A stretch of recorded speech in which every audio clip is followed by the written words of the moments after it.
you people are going to have to travel because you'll be in Singapore on June 12th. And I think it'll be a process. It's not, I never said it goes in one meeting. I think it's going to be a process. But the relationships are building, and that's a very positive thing. Mr. President, what's your sense of what the North Koreans are willing to do on the issue of denuclearization? Are they? Well, I think they want to do that. I know they want to do that. They want other things along the line. They want to develop as a country. That's going to happen. I have no doubt. Japan is involved, as you know, and South Korea is very much involved. We're involved in terms of getting everything. Everybody wants the United States, so we're going to help in the process very much. Without us, it wouldn't happen. But I think that you see a lot of very positive things, including with China. I think you see a lot of very positive things happening with President Xi, who has helped me quite a bit with this. So we'll see where it leads, but we're going to be June 12th. We'll be in Singapore. It'll be a beginning. I don't say, and I've never said it happens in one meeting. You're talking about years of hostility, years of problems, years of really hatred between so many different nations. But I think you're going to have a very positive result in the end. Not from one meeting, but you're going to have a very... You appear to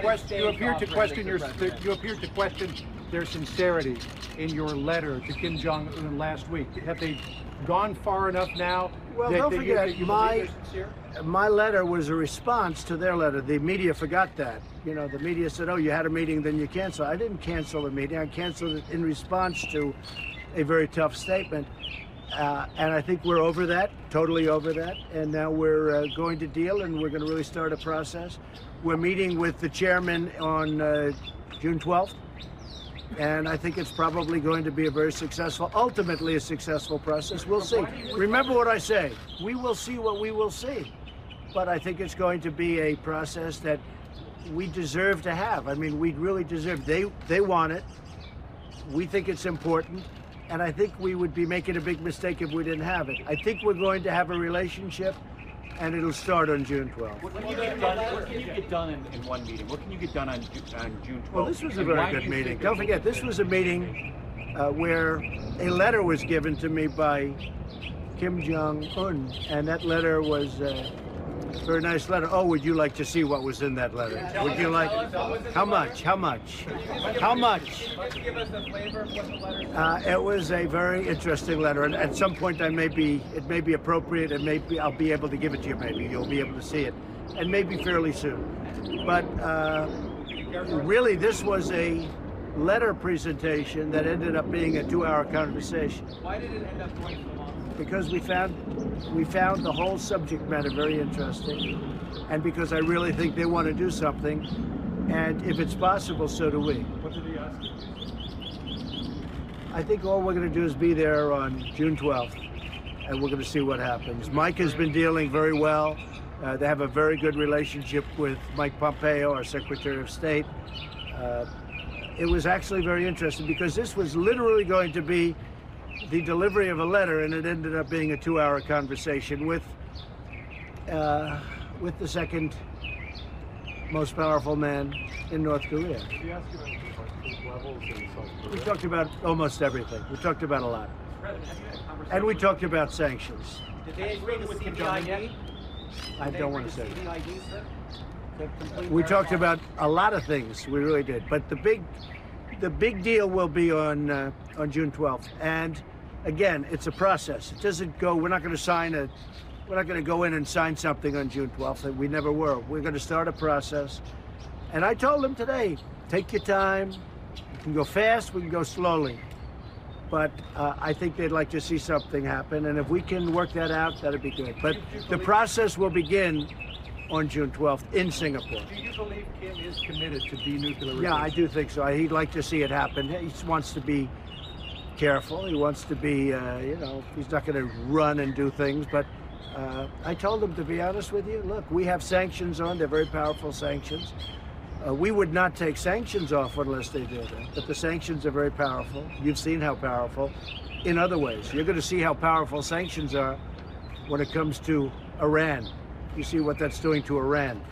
So we have sanctions on, and at a certain point, I'll tell you what, I look forward to the day when I can take the sanctions off of North Korea.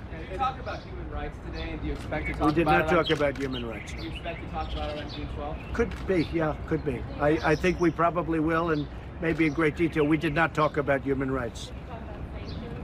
Yeah, we did. We talked about, yes, they asked about sanctions. Excuse me? Maximum pressure over. It's going to remain what it is now. I don't even want to use the term maximum pressure anymore because I don't want to use that term. Because we're getting along, you see the relationship, we're getting along. So it's not a question of maximum pressure. It's staying essentially the way it is. At some point, hopefully a deal for the good of millions of people, a deal will be worked out. Mr. President, how would you describe the state of relations now between the United States and North Korea after your meetings? Well, I think they're okay. I mean, I think they're good. Is it like the relationships we have with a couple of other countries? Probably not, right? But I think the relationship we have right now with North Korea is as good as it's been in a long time. They had no relationship under the previous administration. There was nothing. It was nothing. They were explaining. It was just a nothing. Nothing was done. Hey, folks, this should not be up to me. This should have been handled a long time ago.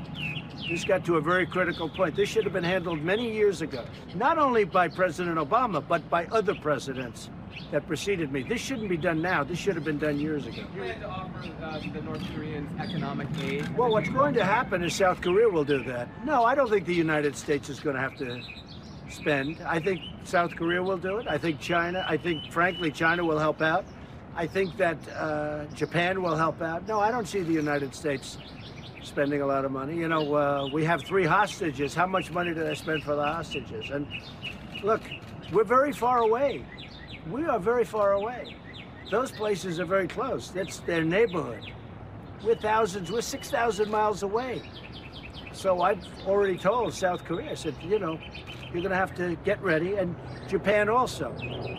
And I think they really want to see something great happen. Japan does, South Korea does, and I think China does. But that's their neighborhood. It's not our neighborhood. President, yesterday you were concerned about the meeting that Lavrov was having with Kim Jong Un. I didn't like it. Where are you on that today? I didn't like it, but it could be very positive too.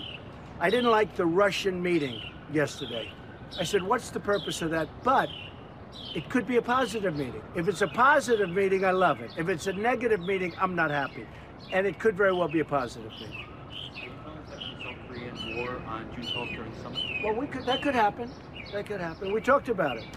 We talked about ending the war. And, you know, this war has been going on, it's got to be the longest war, almost 70 years, right? And there is a possibility something like that. That's more of a signing of a document that it's very important in one way. Historically, it's very important. But we'll see. We did discuss that, the ending of the Korean War. Can you believe that we're talking about the ending of the Korean War? You're talking about 70 years. Is that document prepared, or is it being Well, we're going to discuss it prior to the meeting. That's something that could come out of the meeting. I think really that's something that maybe could come out of the meeting. Where's China on that? I think China would like to see a very positive result. I have a lot of good relations with, as you know, Chairman Xi. He's really a very wonderful guy. He's a man that loves China. However, he wants to do what's best for China. I think China and President Xi would love to see something happen here. When you say you're going to guarantee Kim's security and the North Korean regime's security, how will you do that? How will the United Well, States? we're going to make sure it's secure. We're going to make sure when this is over, it's over. It's not going to be starting up again. And they have a potential to be a great country. And I think South Korea is going to help a lot. Japan's going to help a lot. I think China's going to help a lot. How do you envision that working? Well, that's a very complicated question, frankly, but you'll see that over a period of time. When you gave your speech in Seoul last November, you talked about the bright promise of North Korea should it choose to join the company of nations. But if you leave Kim in place, can you really have a transformation? I really think you can, and I think it's going to be very successful. They're incredible people. I think it's going to be a very great success. So we'll see what happens. But we will see you on June 12th, but I'm sure we'll see you a little bit before that. In the meantime, how's Sarah doing, okay? Have you discussed dates for a second or a third summit? The which one? Have you discussed dates for a I second told them, or I third think meeting? you're going to have probably others. Hey, wouldn't it be wonderful if we walked out and everything was settled all of a sudden from sitting down for a couple of hours? I don't see that happening, but I see over a period of time. And frankly, I said, take your time. Take your time. It's going to remain as is. but take your time. One thing I did do, and it was very important, we had hundreds of new sanctions ready to go on.